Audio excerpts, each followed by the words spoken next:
নমস্কার বন্ধুরা, welcome to এসটিওনিক sports. তো ইন্ডিয়া ইংল্যান্ড টেস্ট সিরিজ পুরো জমে ক্ষীর। আজ ডে 5, যেখানে কিন্তু ইন্ডিয়াকে 10টা উইকেট তুলে নিতে হবে। 90 ওভারের মধ্যে কিন্তু 350 রান তুলতে হবে ইংল্যান্ডকে। যথেষ্ট চাপ হবে আজকে এই 90 ওভার।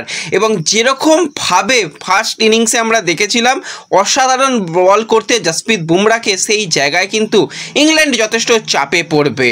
এবং ডে 4 আমরা দুর্দান্ত দুটো শতরান দেখলাম, যেখানে কেএল রাহুল সুন্দর একটা ইনিংস, তার সাথে আবারও ঋষভ পান্ট ফার্স্ট ইনিংসে শতক, সেকেন্ড ইনিংসেও কিন্তু শতক করলো। তো সেগুলো নিয়েও কথা বলবো। তার আগে একটাই রিকোয়েস্ট, চ্যানেলে যারা প্রথমবারের জন্য এসেছো মনে করে চ্যানেলটাকে সাবস্ক্রাইব করে নিও। তো আমরা দেখলাম যে অসাধারণ আমাদের ব্যাটিং, কিন্তু তার সাথে সাথে আবারও তাসের ঘরের মতন কিন্তু ভেঙে পড়লো আমাদের ব্যাটিং শেষের দিকে, যেখানে কিন্তু কেএল রাহুল একটা দারুণ ইনিংস খেলেছে, যেখানে কিছুটা সময় নিয়ে খেলা যাকে বলে সেটা কিন্তু কেএল রাহুলের কাছ থেকে দেখা গেছে। সেখানে রাহুল কিন্তু 137 রান, 18টা চার রাহুলের কাছ থেকে দেখেছি। খুব ভালো কিন্তু একটা ইনিংস। এবং তার সাথে সাথে পরপর উইকেট যখন পড়ে যাচ্ছিল, সেখানে আসে আরও একজন দুর্দান্ত ব্যাটসম্যান, সেটা হচ্ছে ঋষভ পান্ট। আইপিএলটা খুবই খারাপ গিয়েছিল, শেষ ম্যাচে শতক আইপিএলের করেছিল, সেই ফর্মটাইকেই কিন্তু একদম নিয়ে এসেছে যেন টেস্ট ম্যাচে। প্রথম টেস্টে আমরা দেখলাম ফার্স্ট ইনিংসেই দেখলাম যে একটা শতরান দুর্দান্ত, সেখানে ইনিংস বেশ কিছু বড় বড় ছয়ও মারতে দেখলাম। সেকেন্ড ইনিংসেও কিন্তু প্রথম দিকে একটুখানি স্লো খেললেও তারপর ঋষভ পান্টের মতোই খেলেছে। সেখানে কিন্তু 118 রান করে, 15টা চার, 3টে বড় ছয়ও কিন্তু ঋষভ পান্ট হাঁকিয়েছে। অসাধারণ কিন্তু এই জুটিটা ব্যাটিং করেছে। এরপরে কিন্তু ব্যাটিং পুরোপুরি ধসে গেছে। করুণ নায়ার, যার উপর অনেকটা ভরসা করা হয়েছিল, ফার্স্ট ইনিংসে তো কিছুই করতে পারেনি, সেকেন্ড ইনিংসেও কিছুটা সময় নিল, কিন্তু বড় ইনিংস নায়ারের কাছ থেকে আমরা দেখতে পেলাম না। মাত্র 20 রানে আউট হয়ে যায়। রবীন্দ্র জাদেজা শেষ পর্যন্ত নট আউট থাকে, যখন দেখছে যে উইকেট পড়ছে একটু চালিয়ে খেলা দরকার ছিল। সেখানে কিন্তু রবীন্দ্র জাদেজাও একটা স্লো ইনিংস, 25 রানে শেষ পর্যন্ত নট আউট থাকে। শার্দুল ঠাকুর সে 4 রানে আউট হয়ে যায়। সিরাজ, জসপ্রীত বুমরা, প্রসিদ্ধ কৃষ্ণা তারাও কিন্তু খাতা খুলতে পারেনি, তারা আউট হয়ে যায়। পরপর কিন্তু উইকেট পড়তে থাকে এবং আমরা কিন্তু টোটাল যে রানটা দিয়েছিলাম সেই রানটাও কিন্তু খুব একটা যে খারাপ রান হয়েছিল সেটা নয়, 364, এবং আমাদের কাছে কিছু রান ছিল। তো সেটা মিলিয়ে মিশিয়ে কিন্তু একটা ভালোই স্কোর ইংল্যান্ডের সামনে আমরা ছুঁড়ে দিয়েছি। এবার প্রথম দিকে আমরা কয়েকবার বলও করলাম, সেখানে কিন্তু আমরা টোটাল যে বোলিংটা করেছি সেই বোলিংয়ে উইকেট হয়তো আসেনি। একটা যদি উইকেট এসে যেত এই ছোট্ট সময়ের মধ্যে তাহলে কিন্তু ভালো হতো। তো সেখানে কিন্তু তারা কিছুটা হলেও দেখে খেলেছে, 21 রান কিন্তু তারা তুলে রেখেছে।